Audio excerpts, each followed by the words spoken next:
Hi friends, welcome back to my channel. ఈ రోజు మీకు ఈ సీరియల్లో ఏం జరిగిందో తెలుసుకోవాలి అనుకుంటున్నారా? అయితే వెంటనే మనం సీరియల్లోకి వెళ్ళిపోదాం. ఇక గీతు పెళ్లి రోజుని రంగరంగ వైభవంగా చేస్తానంటుంది. అంజలి అయితే అంజలి మాటలు విన్నా ఇక రాజారావు చాలా సంతోషిస్తాడు.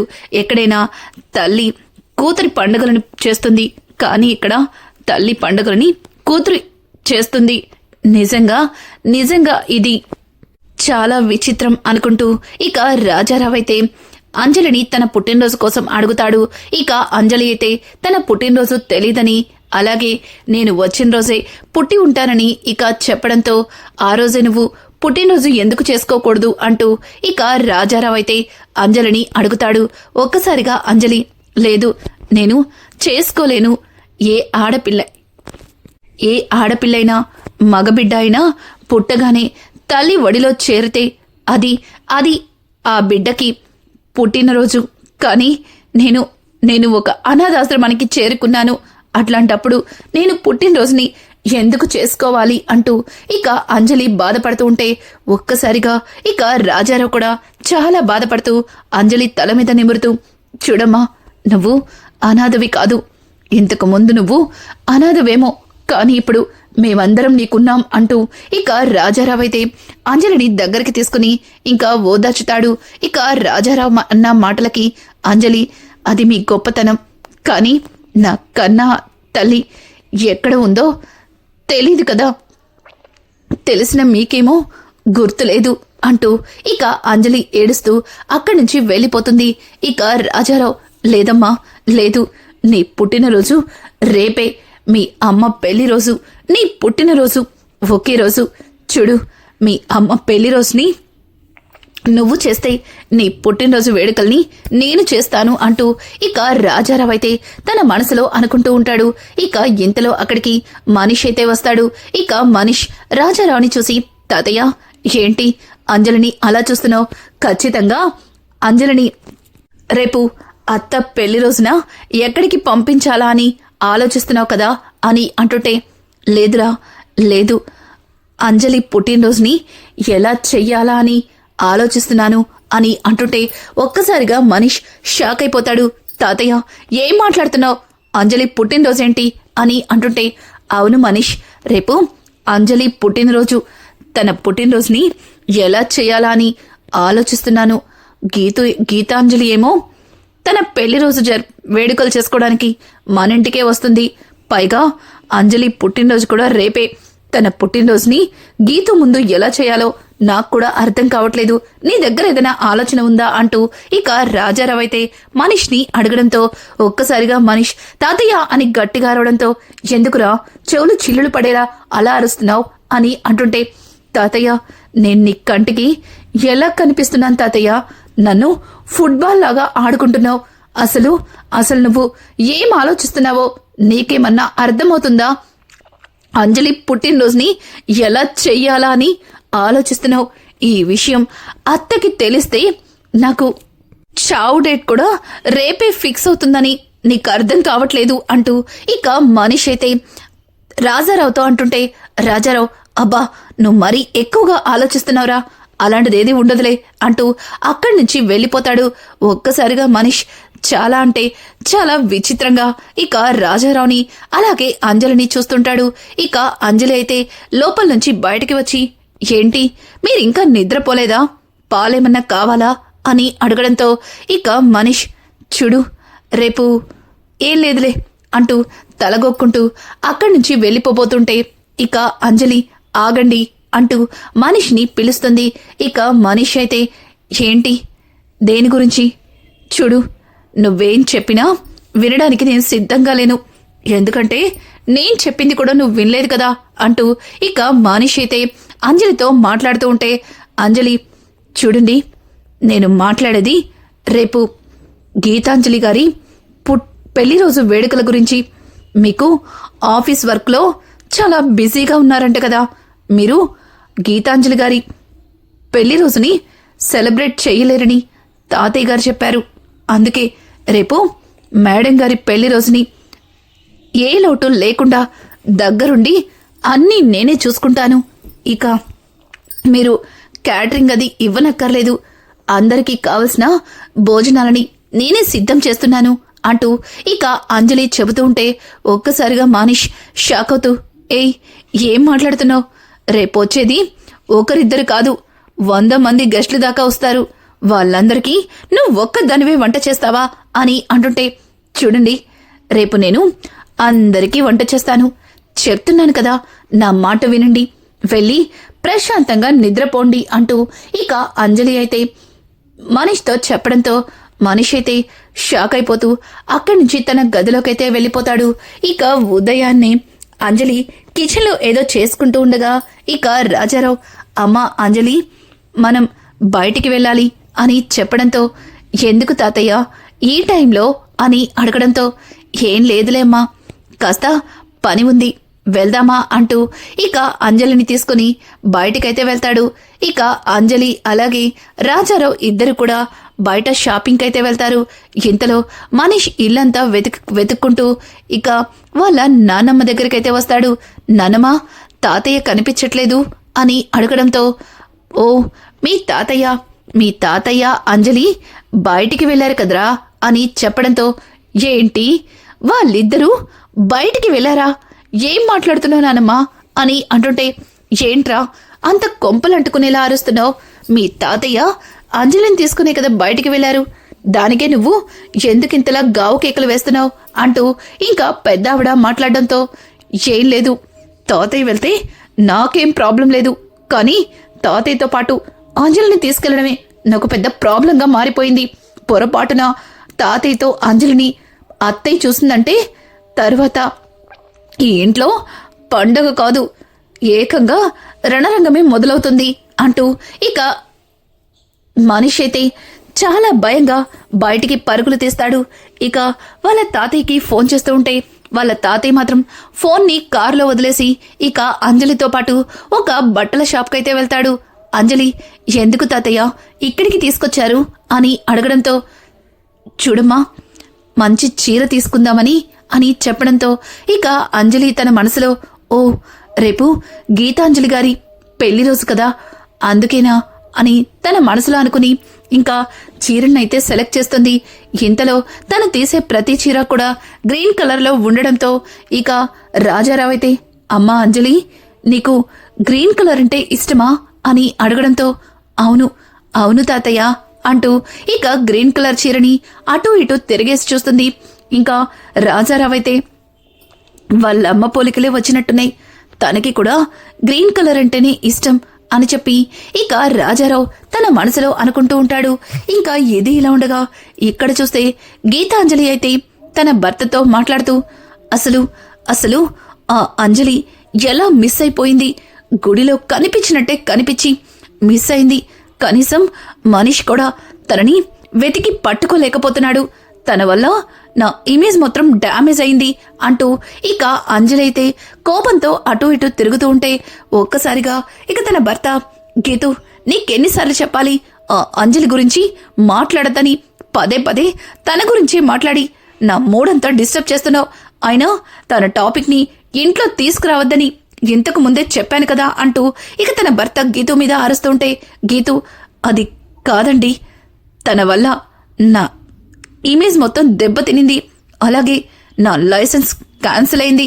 ఇప్పుడు వైజాగ్లో నేను కట్టాలి అనుకున్న ఆ ఇన్స్టిట్యూట్ ఆగిపోయింది. ఇదంతా ఆ అంజలి వల్లే కదా, అది దొరకాలి, అప్పుడు చెప్తాను అంటూ ఇక గీతు మాట్లాడుతూ ఉంటే ఒక్కసారిగా తన భర్త, చూడు గీతు, తను నీ దగ్గరికి ఏ రకంగా వచ్చి గొడవ పడిందో నువ్వు అర్థం చేసుకోకుండా ఏమన్నా ఆవేశపడుతున్నావేమో. వాళ్ళు గత 30 ఏళ్లుగా అదే ఆశ్రమంలో కలిసుంటున్నారు. ఉన్నట్టుండి ఆ ఆశ్రమం ప్లేస్ని నువ్వు కొని అందులో ఇన్స్టిట్యూట్ రన్ చేయాలనుకున్నావు. దానివల్ల వాళ్ళ మనోభావాలేమన్నా దెబ్బతిన్నాయేమో, అందుకే తను అలా మాట్లాడిందేమో. ఎంతసేపు నీ వర్షంలోనే ఆలోచిస్తున్నావు, ఒకసారి తన వర్షంలో కూడా నువ్వు ఆలోచించి చూడాల్సింది అని చెప్పడంతో ఒక్కసారిగా గీతు షాక్ అవుతూ, ఏంటండి మీరు తనని సపోర్ట్ చేస్తున్నారా అని అంటుంటే, అయ్యో గీతు, నేనెప్పుడు నా భార్యనే సపోర్ట్ చేస్తాను. కానీ నువ్వు పదే పదే ఆ అంజలి జపం చేస్తుంటే నేను కూడా తన గురించి మొత్తం ఎంక్వైరీ చేశాను. అందులో తెలిసిందేంటంటే వాళ్ళు 30 ఏళ్లుగా ఉన్న ఆ ఆశ్రమాన్ని ఖాళీ చేసి వెళ్లడం ఇష్టం లేదు. ఉన్న పలంగా ఆశ్రమాన్ని ఖాళీ చేపించి నీకు అమ్మినవాడు మనకి అప్పగించేసరికి తను తట్టుకోలేకపోయింది. నీతో మాట్లాడాలని నువ్వు భూమి పూజ చేస్తున్నప్పుడు అక్కడికి వచ్చింది. కానీ నువ్వు తనెందుకొచ్చిందో అర్థం చేసుకోకుండా వాళ్ళ విషయంలో కాస్త కోపాన్ని చూపించావు. దాంతో తన మనోభావాలు దెబ్బతిన్నాయి. తను కష్టం అనుకుంటూ వచ్చినా తన కష్టాన్ని వినకుండా నువ్వు తనని అవమానించావు. అందుకే తను తట్టుకోలేక అరిచి గొడవ చేసింది. చూడు గీతు, ఆ అమ్మాయి చేసిన దానిలో నేను తప్పు లేదని అనను. నీతో కూర్చుని మాట్లాడుండాల్సింది. అలా అందరిలో మీడియా ముందు అంత గొడవ చేయడం తనది తప్పే. కానీ నువ్వు కూడా ఒకసారి ఆ ఆశ్రమం గురించి ఎంక్వైరీ చేసుండాల్సింది అంటూ ఇక బాలచంద్ర అయితే గీతుకి చెప్పడంతో ఇక గీతు ఒక్కసారిగా ఆలోచనలో పడుతుంది. ఇక బాలచందర్, చూడు గీతు, నువ్విలా ప్రతిసారి ఆ అమ్మాయి గురించి ఆలోచిస్తూ నీలో నువ్వు బాధపడ్డం నాకు అస్సలు నచ్చలేదు. చూడు, ఇప్పటికైనా తనతో ఒకసారి మాట్లాడు. అలాగే మీ ఇద్దరి మధ్యలో ఉన్న మిస్అండర్స్టాండింగ్స్ అన్నీ క్లియర్ చేసుకో. తర్వాత తన నిన్ను అర్థం చేసుకుంటే ఖచ్చితంగా మీడియా ముందు నీ కోసం చెప్పవచ్చు. తర్వాత నీ డ్రీమ్ ప్రాజెక్ట్ని స్టార్ట్ చేసుకోవచ్చు. రేపు ఉదయం మన పెళ్లి రోజు. కనీసం రేపన్నా హ్యాపీగా ఉంటావా? నీకోసమే ఈ డీటెయిల్స్ అన్ని తీసుకొచ్చాను అంటూ ఇక తన భర్త అక్కడి నుంచి వెళ్ళిపోతాడు. ఒక్కసారిగా గీతు ఇక తన భర్త తీసుకొచ్చిన డీటెయిల్స్ అన్నింటినీ ఇక తను మాట్లాడిన ప్రతి విషయాన్ని గుర్తు చేసుకుని నిజంగానే నేను కూడా అంజలి విషయంలో పొరపాటు పడ్డానా అంటూ ఇంకా ఆలోచనలో పడుతుంది. ఇక ఇది ఇలా ఉండగా ఇక్కడ చూస్తే మనిషి అయితే అంజలిని వెతుక్కుంటూ ఇక నేరుగా వాళ్ళ తాతయ్య అంజలి వెళ్లే బట్టల షాప్ దగ్గరికైతే వస్తారు. ఇక డ్రైవర్ సహాయంతో వాళ్ళు ఎక్కడ ఉన్నారో తెలుసుకుని నేరుగా అదే షాప్ కి వస్తాడు. అక్కడ రాజారావు అంజలికి శారీ కొనిపించడం చూసి అసలు తాతయ్య ఎందుకు అంజలి విషయంలో ఇలా ప్రవర్తిస్తున్నారు? కొంపతీసి తాతయ్య, చిచి, నేనేంటి తాతయ్య గురించి ఇలా ఆలోచిస్తున్నాను?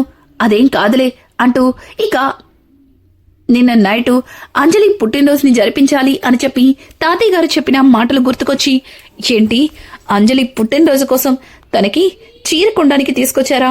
అంటే తాతయ్య నిజంగానే అంజలి పుట్టినరోజుని చెయ్యాలని నిర్ణయించుకున్నారా అని చెప్పి ఇక మనిషి అయితే తాతయ్య అంటూ నేరుగా షాప్లోకి పెద్దగా పిలుచుకుంటూ వచ్చేస్తాడు. ఒక్కసారిగా అంజలి వెనక్కి తిరిగి మనిషిని చూసి, అసలు నువ్వేం చేస్తున్నావో నీకేమన్నా అర్థమవుతుందా? ఇదేమీ మీ ఇల్లు కాదు అలా అరవడానికి. చూడండి ఒకసారి, అందరూ మిమ్మల్ని చూస్తున్నారు అంటూ ఇక అంజలి అయితే మనీష్తో చెప్పడంతో ఒక్కసారిగా మనీష్ చుట్టుపక్కల మొత్తం చూసి వాళ్ళని చూసి కాస్త ఇబ్బందిగా, తాతయ్య ఏంటిది? అంజలిని తీసుకుని ఇలా చెప్పా చేయకుండా ఎందుకు బయటికి వచ్చారు? ఇలా మీ ఇద్దరిని అత్త కనుక చూస్తే ఎంత ప్రాబ్లం అవుతుందో నీకు అర్థం కావట్లేదు.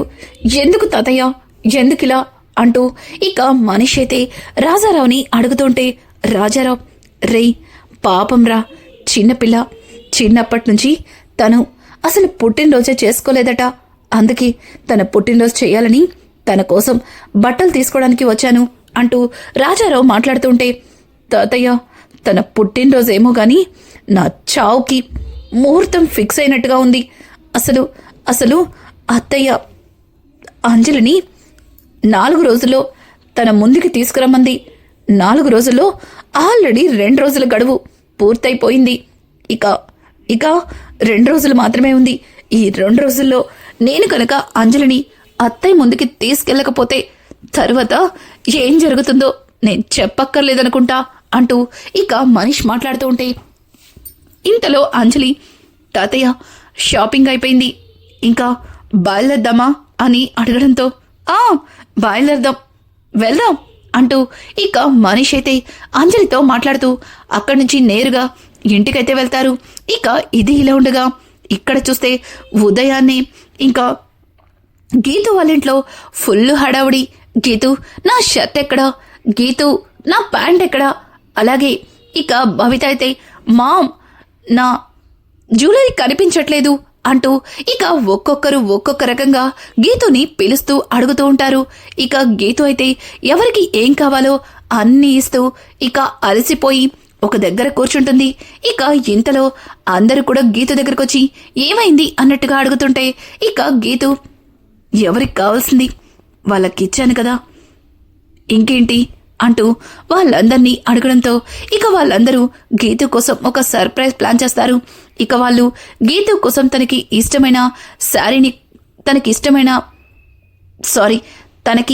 శారీనైతే గిఫ్ట్గా ఇస్తారు. ఇక ఆ శారీ తీసుకున్న గీతు తనకి ఆ రంగు నచ్చకపోయినా వాళ్ళ పిల్లలు తన భర్త తనకెంతో ప్రేమగా ఇచ్చారని ఆ చీరని తీసుకుని ఇక అదే కట్టుకుంటుంది. ఇంతలో బాలచందర్, గీతు ఇక బయలుదేరదామా, చూడు ఈ రోజన్నా ఆ అంజలి గురించి మర్చిపో అని అంటూ ఉంటే ఇక గీతు, చూడండి అంజలి విషయం ఇక మాట్లాడను అంటూ ఇక గీతు అయితే బాలచందర్తో చెప్పడంతో ఒక్కసారిగా తను ఆశ్చర్యపోతూ ఇక గీతు వైపు చూస్తాడు. ఇంతలో గీతు చీర కట్టుకుని వస్తుంటే తనని అలానే చూస్తూ ఉండిపోతాడు. ఇంతలో గీతు, ఏవండి మనకి పెళ్ళిడొచ్చిన పిల్లలున్నారు, మీరింకా నన్ను అలాగే చూస్తే వాళ్ళ దగ్గర అంత బాగోదు అంటూ ఇక గీతు తన భర్తతో చెప్పడంతో, చూస్తే చూడని ఓయ్, నువ్వు ఎప్పటికీ నాకు మొదటి రోజు చూసినా గీతాంజలివే అంటూ ఇక తనని దగ్గరికి తీసుకుంటాడు. ఇలా అందరూ కలిసి నేరుగా రాజారావు ఇంటికైతే బయలుదేరతారు. అక్కడికి శంకర్ అలాగే తన భార్య కూడా నేరుగా దుబాయ్ నుంచి ఇంటికైతే వస్తారు. ఒక్కసారిగా ఇంటికి వచ్చిన శంకర్ అలాగే తన భార్య ఇద్దరు కూడా ఇంట్లో ఉన్న అంజలినితే చూస్తారు. ఇక అంజలిని చూసిన శంకర్, నాన్నా ఎవరి అమ్మాయి అని అడగడంతో, తన పేరు అంజలి, మీ అమ్మని చూసుకోవడానికి ఒక మనిషి కావాలి కదా, అందుకే తనని తీసుకొచ్చాను అని చెప్పడంతో ఇక శంకర్ తనని అలాగే చూస్తాడు. ఇక శంకర్ భార్య మాత్రం, అమ్మాయి చాలా ముచ్చటగా ఉంది, చూస్తుంటే తను పని మనిషిలా కనిపించట్లేదే అంటూ ఇక అంజలి వైపు చాలా ఆప్యాయంగా చూస్తుంది.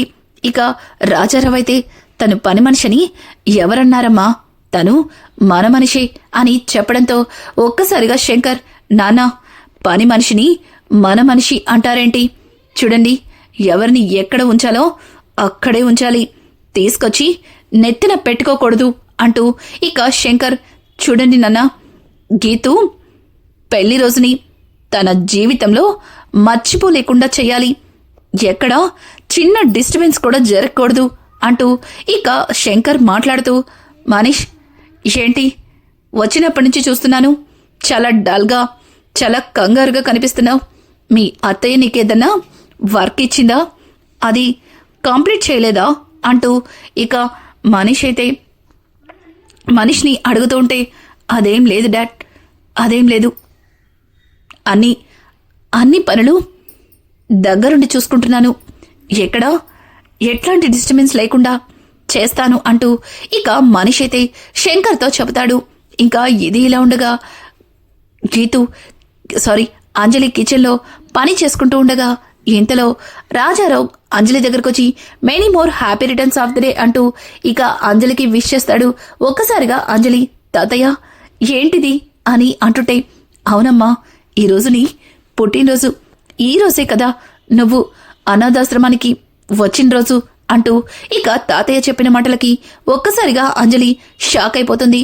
ఎందుకంటే తను ఎప్పుడు కూడా ఆ రోజుని గుర్తు పెట్టుకోలేదు, అలాగే ఆ విషయాన్ని ఏ రోజు కూడా రాజారావు దగ్గర మాట్లాడలేదు. కానీ రాజారావు తనని అదే రోజున ఆశ్రమానికి తీసుకొచ్చారు అన్న సంగతి రాజారావుకి ఎలా తెలుసా అన్నట్టుగా ఇక అంజలి అయితే ఆశ్చర్యపోతూ చూస్తుంది. ఇంకా అంజలి ఫేస్ చూసిన రాజారావు, ఏమైందమ్మా అని అడుగుతుంటే, తాతయ్య నేను ఈ రోజే ఆశ్రమానికి వచ్చానని నేను కూడా గుర్తుపెట్టుకోలేదు, కానీ నీకెలా తెలుసు? ఈ విషయాన్ని నేనెప్పుడు మీతో కూడా చెప్పలేదు అని అంటుంటే ఒక్కసారిగా రాజారావు షాక్ అయిపోతాడు. ఇక రానున్న ఎపిసోడ్స్లో అంజలి తను గీతాంజలి కూతురే అన్న నిజాన్ని రాజారావు ద్వారా తెలుసుకోబోతుందా? ఇక ఆ విషయాన్ని గీతు ముందు ఎలా బయటపడబోతుంది? అలాగే గీతుకి అంజలి మీద ఉన్న కోపం పోయినట్టేనా? రానున్న ఎపిసోడ్స్ మరింత ఇంట్రెస్టింగ్ గా మారిపోతున్నాయి. ఈ వీడియో మీకు నచ్చినట్టయితే లైక్ చేసి సబ్స్క్రైబ్ చేసుకోవడం మాత్రం మర్చిపోకండి. Thanks for watching. Hi friends, welcome back.